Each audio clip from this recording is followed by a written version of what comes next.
Abra sua Bíblia, livro de Gênesis, capítulo 3, do versículo 1 ao versículo 13.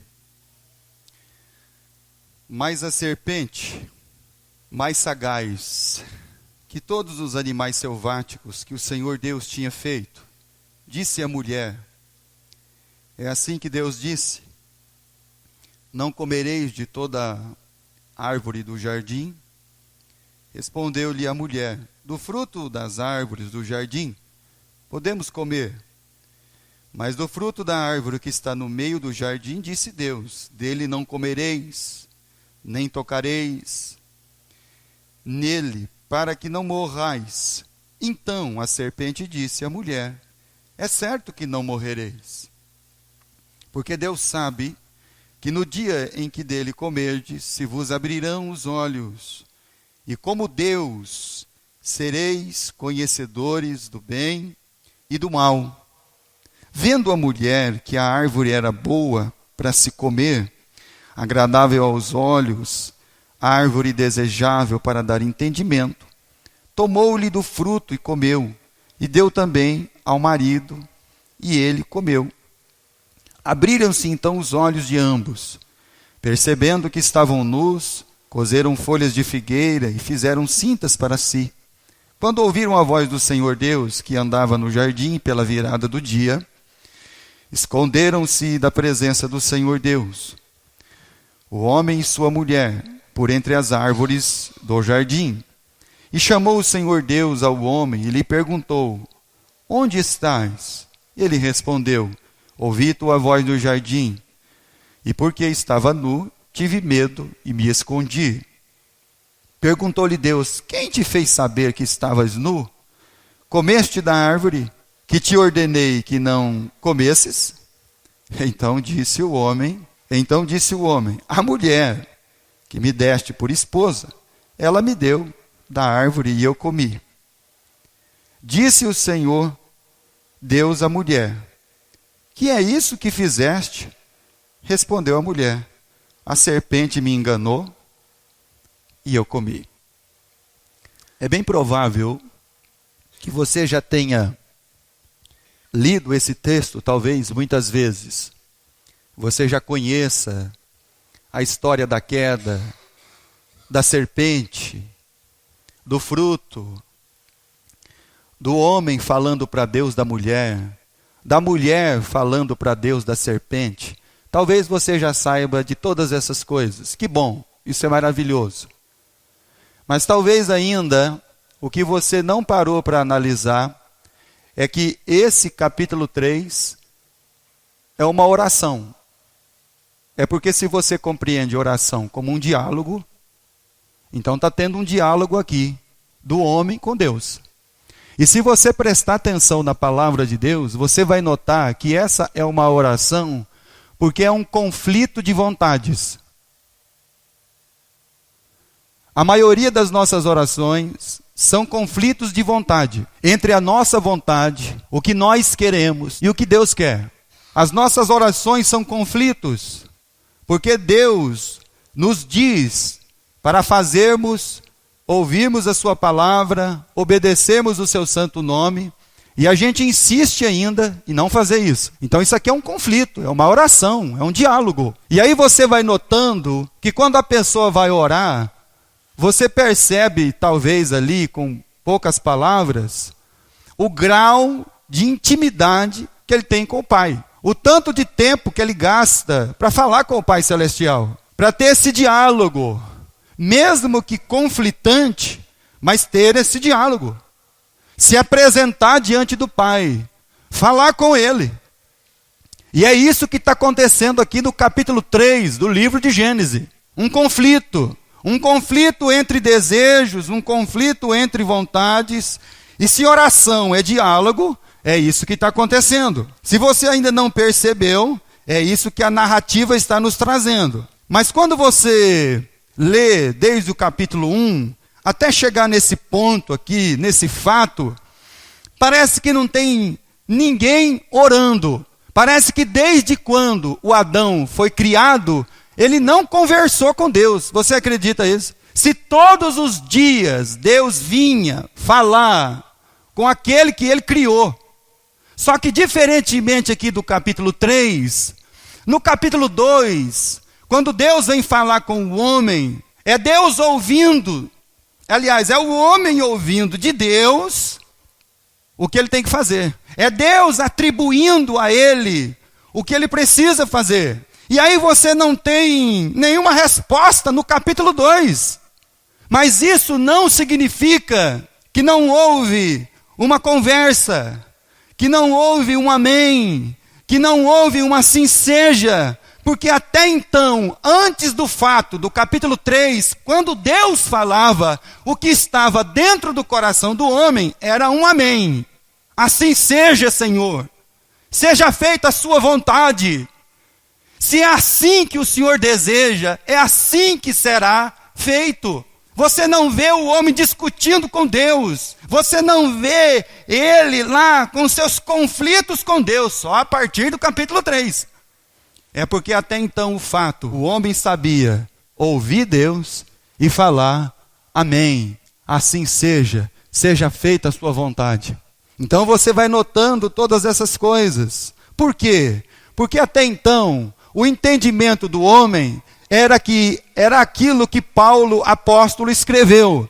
A vontade de Deus é boa, perfeita e agradável. Então, tudo que Deus falar, isso é bom, isso é perfeito, isso é agradável para a nossa vida. Então, era uma oração só de amém. Assim seja. Seja feito, Senhor, a sua vontade.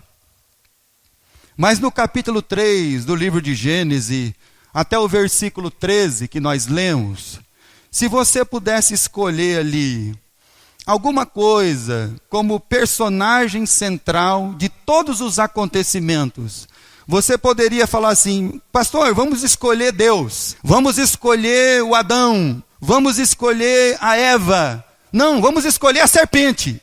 Não, nós escolheríamos então a árvore, porque todo o tema é por causa da árvore, do fruto, do conhecimento, do bem e do mal. Você vê Deus plantando essa árvore no jardim, você vê Deus dando uma ordem, não come desse fruto. Por causa desse fruto e por causa dessa ordem de Deus, é que tem o diálogo da serpente com a Eva. É por causa desse fruto que tem a Eva e o Adão caindo no pecado. É por causa dessa árvore que Deus vem falar com o homem e o homem se esconde. É por causa dessa árvore que agora está tendo um outro diálogo, que agora é de Deus, com o homem. E aí você vai notando todas as questões que surgiram, porque agora ele já acusa a mulher, acusa Deus, o Senhor me deu essa mulher, e a mulher, ao ser questionada por causa do fruto, a serpente me enganou. Até então, a filosofia, quando ela vai ler a Bíblia, ela julga saber que o homem, antes do capítulo 3, ele era uma marionete na mão de Deus. Deus falava, ele fazia. Deus falava, ele fazia. Ele não tinha opinião, ele não tinha consciência, ele não sabia. Ele era simplesmente um robozinho que Deus mandava e ele fazia. Ele não tinha consciência de nada. Ele não sabia diferenciar nada. E isso não é verdade. O homem nunca foi, a criação de Deus nunca foi uma marionete na mão de Deus. O homem tinha consciência. O homem tinha atribuições, o homem já sabia o que ele podia ou não fazer, o que era certo ou não de se fazer. Então, ao contrário do que a sabedoria humana julga, que essa queda do homem trouxe a ele consciência e conhecimento, é errado. Porque Deus não criou um homem sem consciência e sem atribuições. Capítulo 2 do livro de Gênesis, versículo 16. E lhe deu esta ordem: de toda árvore de jardins comerás livremente, mas da árvore do conhecimento do bem e do mal não comerás, porque no dia em que dela comeres, certamente morrerás. Então o homem já tinha uma consciência do que era certo e do que era errado. do que podia e não podia fazer.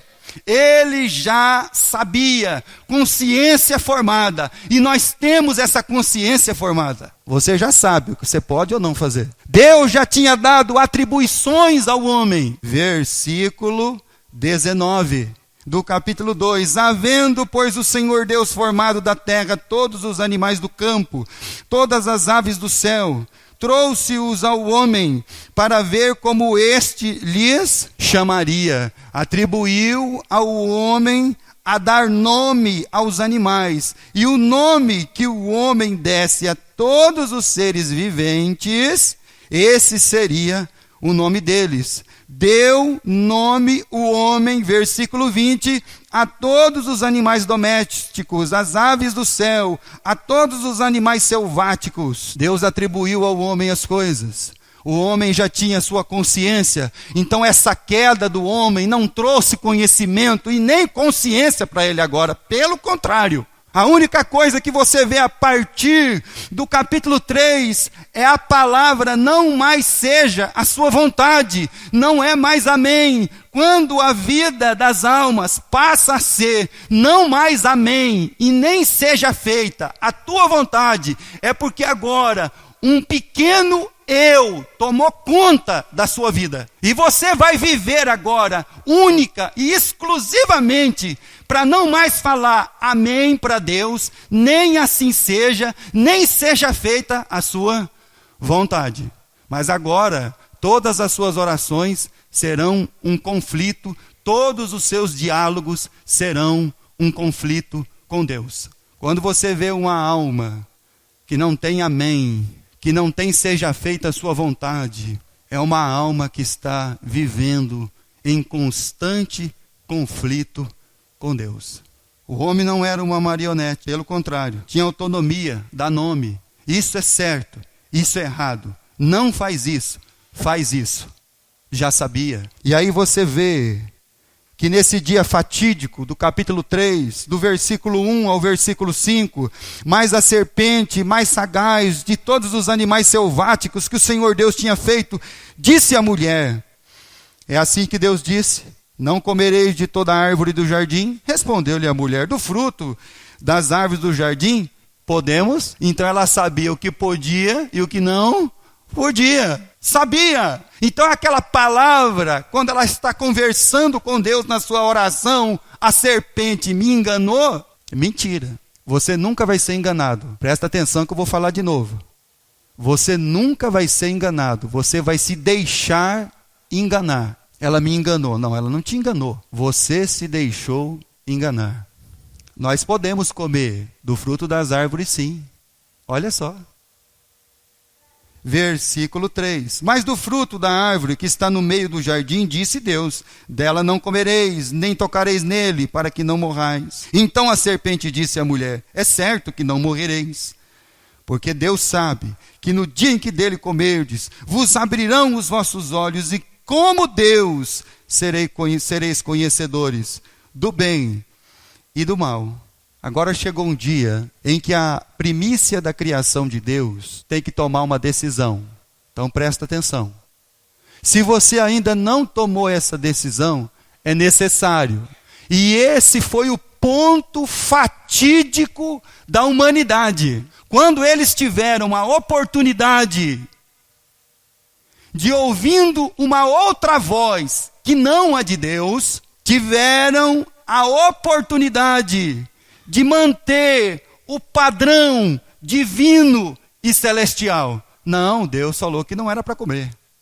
E como tudo que Deus nos fala, Deus nos avisa, e toda a vontade de Deus é boa, perfeita e agradável, nós não vamos comer. Então nós vamos manter o padrão divino. Então você pode um dia ter uma decisão de não manter o padrão divino na sua vida. E você dá ouvido a uma outra voz que não é de Deus. E sabe o que vai acontecer com você?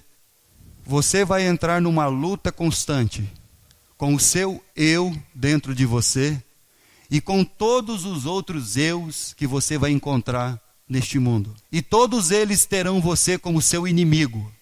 Todos eles intentarão em dominar a sua vida. Todos eles intentarão em tirar o melhor de você. Porque a única coisa que os pequenos eus, eles tentam é dominar-se, dominar os outros. E nunca tem um governo divino, celestial sobre eles. Nesse dia fatídico, a raça humana foi entregue aos pequenos eus do Adão e da Eva. E é por isso que até hoje as nossas orações são conflitantes diante de Deus. E é por isso que até hoje as pessoas não tomaram uma decisão a partir de um padrão divino. É por isso que até o dia de hoje as vidas continuam muito difíceis e complicadas, porque eles estão ouvindo uma outra voz que não a de Deus, e em todas as suas orações, as únicas coisas que eles querem é que a sua vontade seja feita. Presta bem atenção. A serpente estava errada? Não. Capítulo 3, versículo 22.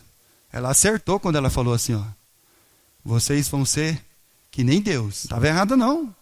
Olha só o que diz o versículo 22. Então disse o Senhor Deus: eis que o homem se tornou como um de nós, conhecedor do bem e do mal. Assim, para que não estenda a mão e tome também da árvore da vida e coma e viva eternamente, o Senhor expulsou eles do jardim. A serpente não estava errada. Agora o que nós precisamos entender é que o homem não se tornou um Deus. Mas sabe o que ele se tornou? Ele se tornou aquele agora que quando Deus dizia assim: isso aqui é luz, ele dizia: não, Senhor, é trevas. Isso aqui é doce, Deus disse: isso aqui é doce. Ele diz: não, Senhor, isso aqui é amargo. E aí você vai percebendo que o homem criou dentro dele um Deus que poderia confrontar com o grande eu sou. E que agora eles poderiam olhar para Deus e dizer assim: não, Senhor, assim seja não. Amém, não. Que a sua vontade seja feita, não. Agora eles são assim. Aí você vê Deus assim. Você acredita mesmo que Deus, dentro da sua pessoa, da sua trindade, da sua natureza, ia permitir que seres desses eus se multiplicassem e vivessem eternamente? Não, já tirou eles logo de perto da árvore da vida eterna. Olha para o mundo que está à sua volta. Olha para o mundo que está à sua volta. A palavra de Deus diz que muitas vezes até os de dentro de casa serão quem? Os nossos adversários. Presta atenção no que a palavra de Deus diz, irmão. E se você acha que Jesus disse isso a respeito dos da casa, que dirá os de fora? Você não sabe porque esse mundo está desse jeito? Um monte de eu tentando dominar o outro, ganhar do outro, conquistar o outro, derrubar o outro, matar o outro. É porque agora nós somos assim. Deus não sabe o caminho bom para você. É você que sabe. Porque agora você é o Deus da sua vida. Deus não sabe o que é perfeito para a sua vida. É você que sabe. Deus não sabe o que é agradável para a sua vida. Porque agora é você que sabe. É você que delimita as coisas. É você que dita a regra para Deus. Por isso que dentro desse diálogo, dessa oração de Gênesis 3, há conflitos. Porque agora nós estamos dizendo para Deus que o Senhor está fazendo errado. Porque se o Senhor tivesse feito certo, não tinha acontecido isso, correto? Se o Senhor tivesse dado uma mulher melhor para mim, ou um marido melhor para mim, isso não tinha acontecido. Se o Senhor não tivesse deixado essa árvore aí, bem à mostra na nossa frente, isso não tinha acontecido. Se o Senhor não tivesse feito dentro das alimarias, dos animais selváticos, a serpente tão astuta, isso não tinha acontecido. Agora a gente está assim. Por isso que há todos esses conflitos dentro do nosso coração, da nossa vida. E as nossas orações, o nosso diálogo, a nossa conversa com Deus é terrível. Gênesis capítulo 3, do versículo 6 ao versículo 8. Vendo a mulher que a árvore era boa de se comer, agradável aos olhos, árvore desejável para dar entendimento, tomou-lhe do fruto, comeu, deu também ao marido, e ele comeu. Abriram-se então os olhos de ambos, percebendo que estavam nus, coseram folhas de figueira e fizeram cintas para si. Quando ouviram a voz do Senhor Deus, que andava no jardim pela viração do dia, esconderam-se da presença do Senhor Deus, e o homem e sua mulher, por entre as árvores do jardim. Agora o homem tem as rédeas da sua vida nas suas mãos. Agora ele faz roupa. Agora ele se esconde, porque agora ele vai ter que pensar para falar com quem? Então por que as pessoas estão se escondendo de Deus? Se o lugar delas era dentro da casa do Senhor, por que eles estão se escondendo de Deus agora? Por que eles estão fugindo da presença de Deus? Porque eles não querem ouvir a voz do Senhor, eles não querem falar amém, eles não querem falar assim seja, e agora eles estão tentando de todas as maneiras para arrumar todas as suas desculpas possíveis para não encontrar Deus. Agora ele tem as rédeas, ele foge, ele se esconde, ele faz roupa, ele tem muitas tentativas, ele vai pensar agora o que ele vai dizer para Deus, para que Deus finalmente concorde com ele. Esse é o homem. Por isso ele se esconde e teme. Então por que a gente fica tanto tempo afastado da presença de Deus? Foge, se esconde, dá desculpa. Sabe por quê, irmão? Porque nós estamos com medo. Porque não temos nada para falar para Deus. Romanos capítulo 1. Por que as pessoas estão fugindo da comunhão, fugindo da casa de Deus, se escondendo? Vão falar o que para Deus? Porque eles acreditam ter a rédea das suas vidas, da sua história, nas suas mãos. E eles não têm, eles não perceberam isso ainda. Romanos 1, versículo 18. A ira de Deus se revela do céu contra toda impiedade, perversão dos homens que detêm a verdade pela injustiça. Então agora, o que Deus faz nem sempre é justo, nem sempre é verdadeiro. Se essas coisas que Deus faz não me favorecem, nem sempre é justiça de Deus e verdade para a minha vida. Porquanto o que de Deus se pode conhecer é manifestado entre eles, porque Deus lhes manifestou, Deus se manifestou no meio do seu povo, Deus continua se manifestando no meio da igreja, mas nós estamos tentando nos esconder, porque nós não temos o que falar para Deus, porque nós estamos com medo de Deus. Porque as nossas orações, na verdade, quando elas não são atendidas por Deus, nós queremos um Deus que finalmente atenda a elas. Porque nós não queremos chegar no final ou no princípio do livro de Gênesis e dizer assim, amém, Senhor. Nós não queremos fazer isso.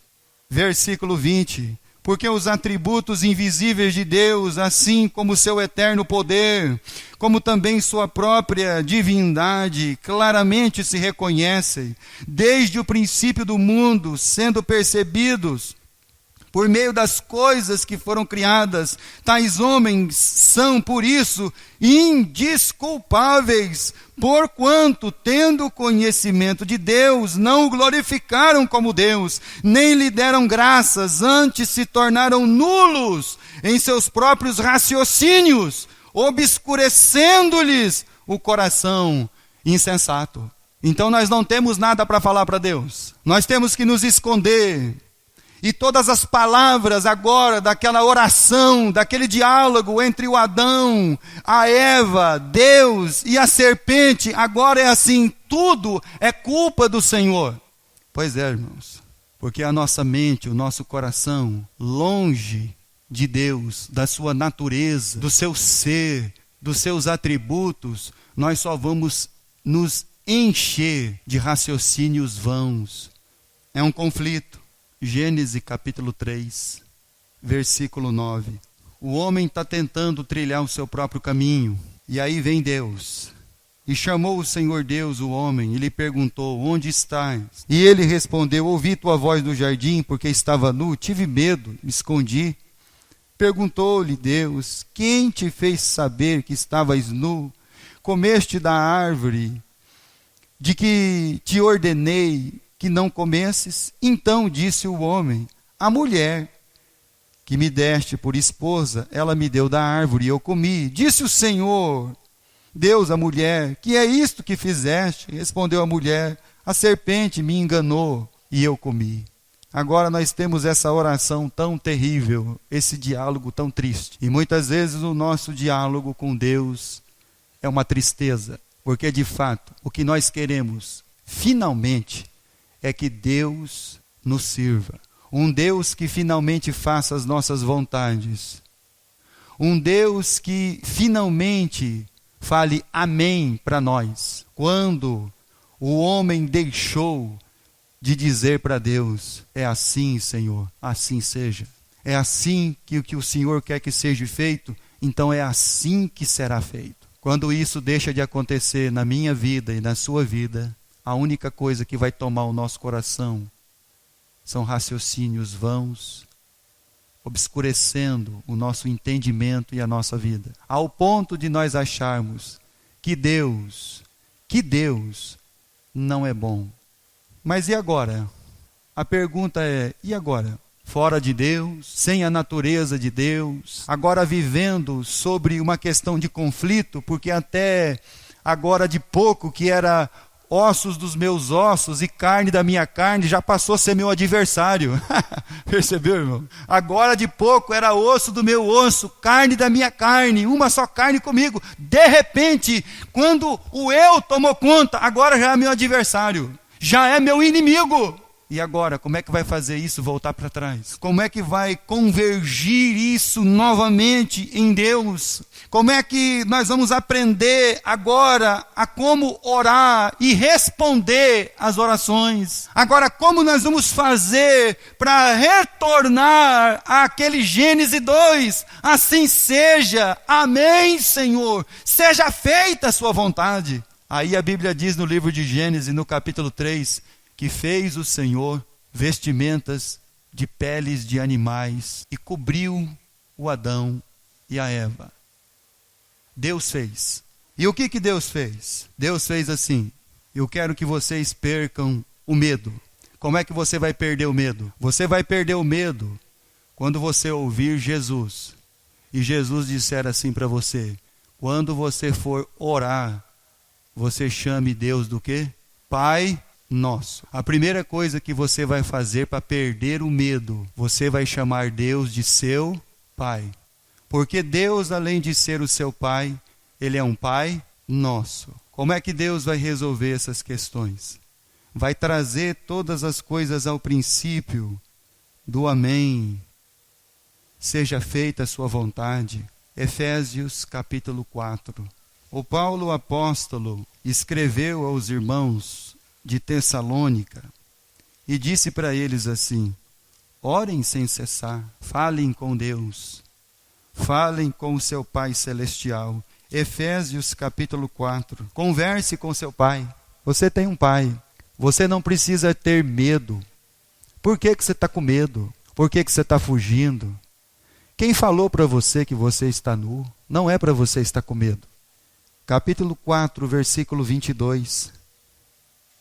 No sentido de que, quanto ao trato passado, vos despojeis do velho homem, que se corrompe segundo as concupiscências do engano, e vos renoveis no espírito do vosso entendimento, e vos revistais do novo homem, criado segundo Deus, em justiça e retidão procedentes da verdade. É esse novo homem agora, criado por Deus, que agora vai falar com Deus e chamá-lo de Pai. Pai nosso, venha o teu reino sobre nós, e que a tua vontade, Pai, seja o quê? Feita. É essa oração. É isso que se perdeu com o rompimento do homem com Deus. Porque quando ele foi falar com Deus, a partir de romper com Deus, ele já não tem mais... A oração dele é uma oração de luta, de conflito. E não de uma oração de: Senhor, domine sobre a nossa vida. Seja feita a sua vontade, a nossa vida, Pai. Nós não temos essas orações, irmãos. Isso é muito difícil fazer. Sabe por quê? Porque ainda nós estamos lutando com Deus. A nossa oração é um conflito contínuo com a vontade de Deus. Nós estamos quase prestes a falar para Deus que nós sabemos mais coisas do que Deus. É essa oração. E agora, conhecendo o Pai, fazendo a sua vontade, Mateus capítulo 26. Jesus, quando estava orando, no dia mais de angústia da sua vida, Mateus 26, versículo 39. Adiantando-se um pouco, prostrou-se sobre o seu rosto, orando e dizendo: Meu Pai, se possível, passa de mim este cálice, todavia não seja como eu quero, e sim como tu queres. Quando você lê essa oração aqui, fala a verdade. O que você pensa que é o cálice? Se o cálice é a cruz, não passou. Se você entendeu aqui que o cálice é a cruz, então não passou. Só que o versículo 46 do capítulo 26, versículo 46, quando Jesus foi lá pela terceira vez, os discípulos estavam dormindo, depois ele disse o quê? Levantai-vos, vamos, eis que o traidor se aproxima. Você acha que passou ou não passou? Se você crê que o cálice era a cruz e não a angústia da morte, por que a Bíblia diz que Jesus se perturbou? Por causa da cruz ou por causa da angústia da morte? Quando Jesus levanta os discípulos, a angústia da morte já passou. Hebreus capítulo 5, versículo 7. Ele, Jesus, nos dias da sua carne, tendo oferecido, com forte clamor e lágrimas, orações e súplicas a quem o podia livrar da morte, e tendo sido ouvido por causa da sua piedade. Então a pergunta é: Jesus foi ouvido ou não? Mas da cruz ele não escapou, pastor. Claro que não, e nem podia. Mas da angústia da morte, sim. Levantou. Vamos, porque o traidor está próximo. Acabou aquela angústia que estava dentro da alma de Jesus. Estão lembrados, irmãos, de orar e vigiar? Qual era o sentimento que estava tomando conta de Cristo? Qual era o sentimento que estava tomando conta de Cristo, irmãos? Uma angústia. Passou ou não passou? Ele foi ouvido. 1 de João 5, versículo 14. Esta é a confiança que temos para com Ele, que se pedirmos alguma coisa segundo a sua vontade, Ele nos ouve. Amém, irmãos? Segundo a sua vontade, Ele nos ouve. Para encerrar, Mateus capítulo 6, versículo 13. Todas as vezes que você for tentado a ter um diálogo com o Pai, que esse diálogo não seja um conflito. E como nós vamos fazer isso? Verso 13. E não nos deixes cair em tentação, mas livra-nos do mal. Pois teu é o reino, o poder e a glória para sempre. Amém. Quando que nós vamos conseguir, irmãos, irmãs, a não fugir do padrão divino? E não nos deixes cair em tentação, mas livra-nos do mal. Do mal do quê? do mal de você não dizer para Deus que não é assim, Senhor. Que não é do jeito do Senhor, não. Que não é o que o Senhor falou. Que não vai ser assim na minha vida. Nós somos tentados continuamente, mas que todos os nossos diálogos e orações com Deus possam terminar como essa. Teu é o reino, o poder e a glória para todo sempre. Amém. Que Deus nos abençoe, que não venhamos a viver uma vida firmada, estabelecida sobre as nossas vontades, mas sim que as nossas orações, o nosso diálogo com Deus, seja aquele maravilhoso. Tua vontade é boa, Senhor. Tua vontade é perfeita. O teu caminho é reto. Os teus decretos são justos. Que Deus nos abençoe. Na pessoa do Pai, na graça do Filho e na comunhão do Espírito Santo.